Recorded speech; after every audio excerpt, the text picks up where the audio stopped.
Hi friends, నేను మీ దిలీప్ చక్రవర్తి. Oxygen అనేది అవసరం కాదు, అత్యవసరం అని మీ అందరికీ తెలుసు. అందుకే ఈసారి ఈ వీడియోలో ఆక్సిజన్ ఎలా తయారు చేసుకోవాలో నేను మీకు చూపిస్తాను. ఎలక్ట్రాలిసిస్ ప్రాసెస్ ద్వారా ఆక్సిజన్ అండ్ హైడ్రోజన్ని తయారు చేయడం చాలా ఈజీ, కాకపోతే కొంచెం రిస్క్ ఉంటుంది. ఎలక్ట్రాలిసిస్ ప్రాసెస్ ద్వారా మనం ఆక్సిజన్ అండ్ హైడ్రోజన్ని తయారు చేసుకోవడానికి కావాల్సినవి, ముందుగా మనం ప్లాస్టిక్ కంటైనర్ని తీసుకోవాలి. ప్లాస్టిక్ కంటైనర్లు తీసుకుని దానికి హోల్డ్ చేసుకోవాలి. ప్లాస్టిక్ బాటిల్ క్యాప్స్ పట్టే విధంగా హోల్డ్ చేసుకోవాలి. తర్వాత మనం ఈ ప్లాస్టిక్ ఆక్సిజన్ మనకు మెయిన్గా కాన్సన్ట్రేట్ కావాల్సిన ఆక్సిజన్ కాబట్టి ఆక్సిజన్ సైడ్ మాత్రం మనం బాటిల్ని పెట్టుకున్నాం. హైడ్రోజన్ అవసరం అంతగా కాన్సన్ట్రేట్ అవసరం లేదు కాబట్టి హైడ్రోజన్ సైడ్ ఫ్రీగా వదిలేసాం. ఓన్లీ ఆక్సిజన్ సైడ్ మాత్రం మనం బాటిల్ని పెట్టుకున్నాం. ఈ బాటిల్లో మనం స్టీల్ స్క్రబ్బర్ని యూజ్ చేస్తాం అనమాట. మనకు వాటర్తో ఎక్కువ కాంటాక్ట్ అవ్వడానికి స్టీల్ స్క్రబ్బర్ని యూజ్ చేసాం. ఇటు సైడ్ ఆక్సిజన్ సైడ్ వచ్చేసరికి ఇది ఇటు వస్తుంది ఆక్సిజన్. హైడ్రోజన్ వచ్చేసరికి మనకి ఇటు రైట్ సైడ్లో ఇటు సైడ్ వస్తుంది. ఇది పాజిటివ్ నెగిటివ్ రెండు. ఇది వచ్చేసరికి ఆక్సిజన్ సైడ్ వెళ్తుంది. బ్లూ కలర్ వచ్చేసరికి మనకి నెగిటివ్ సైడ్ హైడ్రోజన్ సైడ్ వెళ్తుంది. పాజిటివ్ వచ్చేసరికి ఆక్సిజన్ వస్తుంది, నెగిటివ్ వచ్చేసరికి హైడ్రోజన్ అనేది జనరేట్ అవుతుంది, ఇటు సైడ్ వస్తుంది. డీసీ ఛార్జర్స్ ఉంటే కనుక, ల్యాప్టాప్ ఛార్జర్లు కానీ ఏదైనా అబౌవ్ 12 volts 3 amps అబౌవ్ ఉంటే కనుక మీరు డీసీ ఛార్జర్ని వాడుకోవచ్చు. మీ దగ్గర ఛార్జర్ లేవు, ల్యాప్టాప్ ఛార్జర్ కానీ ఏది లేదు అనుకుంటే కనుక డైరెక్ట్గా మీరు ఏసీ నుంచి డీసీకి కన్వర్ట్ చేసుకుని కూడా మీరు వాడుకోవచ్చు. ఇది వోల్టేజ్ అండ్ యాంపియర్ మీటర్. ఇది మీకు అవసరం లేదు. నేను టెస్టింగ్ కోసం ఇది టెస్టింగ్ ఎంత కరెంట్ వాడుతుంది, ఎంత వోల్టేజ్ అవుతుంది అనేది చెక్ చేయడం కోసం నేను దీన్ని తీసుకొచ్చి పెట్టాను. నేను ఎంత కరెంట్ అవుతుంది అనేది మీకైతే ఇది అవసరం లేదు.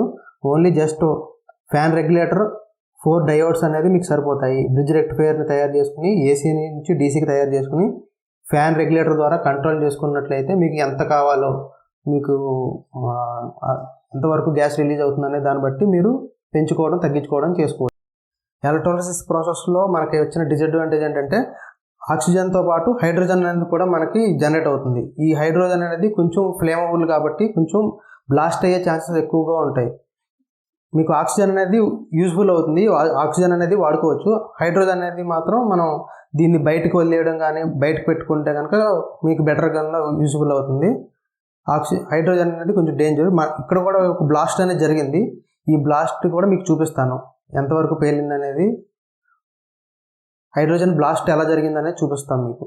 మళ్ళీ ఇది ఎక్కువసేపు ఆన్లో ఉంచితే కనుక ఇది హీట్ అయిపోతుంది. ఈ కంటైనరు ఇవన్నీ కూడా వాటర్ అనేది హీట్ అయిపోతుంది, వాటర్ అనేది హీట్ జనరేట్ అవుతుంది. సో ఇది మనకి 20 minutes కన్నా మించి దీన్ని మనం యూజ్ చేయలేం. 20 minutes వరకు కూడా మనం ఆక్సిజన్ని హైడ్రోజన్ని కూడా మనం జనరేట్ చేసుకోవచ్చు దీన్ని యూజ్ చేసి. తర్వాత మనం ఆఫ్ చేసుకుని ఒక 1 hour 2 hours తర్వాత కూల్ డౌన్ అయిన తర్వాత దీన్ని మనం వాడుకోవచ్చు. మీకు కంటిన్యూస్గా వాడాలంటే కనుక దీన్ని బయట వేరే కంటైనర్ పెట్టి ఆ కంటైనర్లో కోల్డ్ వాటర్ పోసి పెట్టుకునేటట్టయితే కనుక దీన్ని కూల్ చేసి వాడుకోవాలంటే మీరు వాడుకోవచ్చు. ఇప్పుడు దీన్ని తయారు చేసుకునే విధానం మీకు చూపిస్తాను.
A few moments later.